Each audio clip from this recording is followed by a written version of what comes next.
What up, it's Chris from LaserLemming.com, and Nintendo may be utilizing Android as their next operating system for their new console, the NX.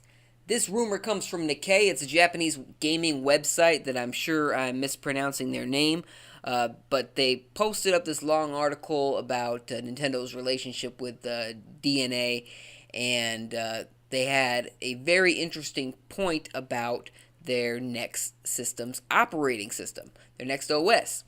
Duckroll, the moderator at NeoGAF, posted a thread about it. He had a translated little summary there, which is good because I could not read the Nikkei article on my own. I don't have Japanese eyes, I don't have a Japanese brain, so I can't read Japanese. But he posted this summary, and it pretty much says that they had an insider source who said that Nintendo was going to be using Android for the next system, the NX. And the reason, he said, was because Nintendo saw third parties just fall off the map completely during the Wii U's life cycle. And the Wii U, as you know, is still alive. It's still a system. The thing came out in 2012, the end of 2012. And there's still games coming out for it, but you'll notice that the vast majority of those games are being produced by Nintendo. Third parties just left the system like nobody's business. When they first announced the Wii U, they said, hey, this system's going to be for you, this system's going to be for you, this system's going to be for you. They said it's going to be about the gamers again. And then we saw some third-party ports, but a lot of them were old third-party ports. And then the third parties just disappeared. EA was the first to go. So, you have this rumor that Nintendo's going to be using Android, and why would they want to use Android? When people first think Android, they think, oh, that's phones, that's tablets, this next system's going to be weak. But you are incorrect. You are incorrect. If the next system is weak, it's because Nintendo chose to use weak hardware. Android is not inherently weak. Android is an operating system. It is not graphics chips. It's not RAM. It's not a processor. It's an operating system. That's like saying you have Windows 7, but it's not Windows 10, so your system's not going to be as good. Wrong. You can have a computer running Windows 7 that runs games way better than a computer that has Windows 10 on it does, just because the Windows 7 computer was more powerful. So when you think Android, you have to untrain your brain to just think phones and tablets, because it's an operating system. It's not the hardware itself. So Nintendo could produce some really beefy hardware and have the Android operating system on it at the same time. They're not mutually exclusive. So why else does Nintendo want to use Android? Well, there was the whole thing about third parties, and the reason Android would be a good idea for Nintendo if they wanted to attract more third parties is because Android is already a very popular system or operating system to develop games for. It's, there's iOS and there's Android in the mobile world, and it's very scalable. So you can make a game for a phone, and you can make that same game for a tablet, and they could play differently. They could look differently. One could be more powerful than the other because it's scalable. And a lot of these games are made on scalable engines like Unity. But the main idea there is that they're using the same programming language for the most part.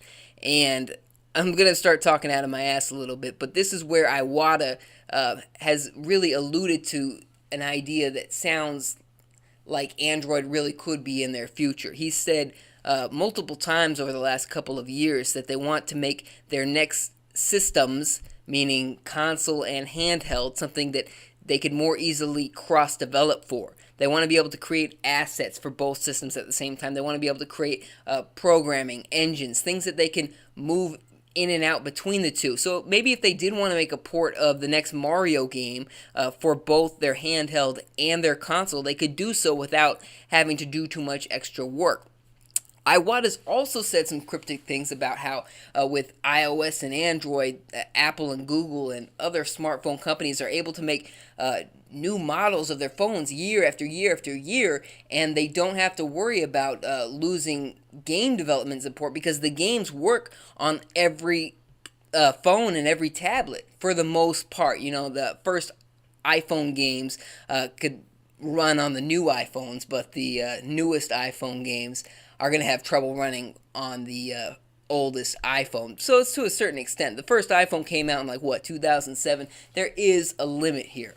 But what they're saying is that they want to be able to make games that will more easily be ported to each individual system. And this also leads to the possibility of Nintendo releasing more systems. So they could have a console life cycle that has more systems. I think Nintendo is really inspired by what Google and Apple are doing, and I think it's interesting and scary at the same time because up to this point, Nintendo's been the most old school of all the hardware manufacturers. If you look at the Wii U, it's got an account system, but it's not to the same level as Microsoft and Sony's account system.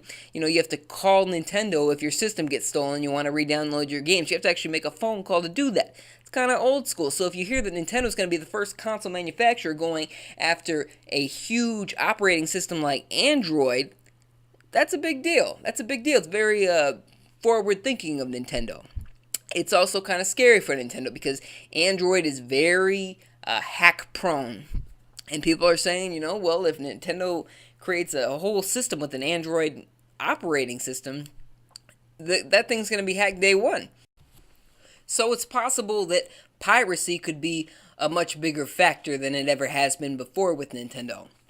But this is the new Nintendo. This is Nintendo that's making changes because this is the Nintendo that is working with DeNA, a huge mobile company, to get a better understanding of networks and security and that sort of thing. And so you might have an Android-based Nintendo console or Nintendo console and Nintendo handheld that are still kind of walled garden. It might be like having an Android device in an iPhone-like setting. But the iPhone is also very hackable as well. I think that this rumor might have some credence to it just because of how much Iwata has talked about the need for this sort of system and the direction that Nintendo seems to be going.